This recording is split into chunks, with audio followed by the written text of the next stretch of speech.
আসসালামু আলাইকুম বন্ধুরা, আশা করি সবাই ভালো আছেন। আমি সাত্তার ডুপুরি। তো আপনারা দেখতে পাইতেছেন আমি এখন দুই নৌকা দিয়ে ডাম বানতেছি, একজনের পিছনে একজনের সামনে ডাম বানতেছি, যে ডুবন্ত বল গেটটা একটু দ্রুত ওড়ানোর জন্য।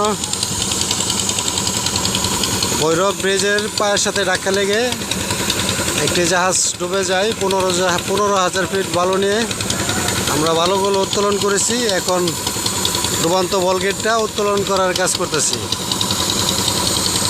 আমার ভিডিওটা যদি ভালো লাগে অবশ্যই লাইক, শেয়ার করবেন ও সাবস্ক্রাইব করবেন।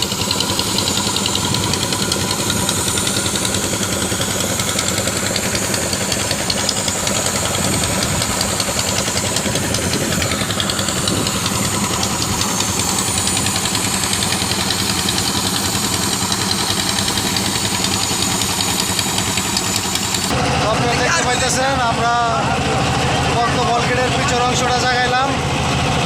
ব্রিজের পায়ের সাথে ধাক্কা লেগে 15,000 ফিট বালু নিয়ে বল গেটটা ডুবে যায়।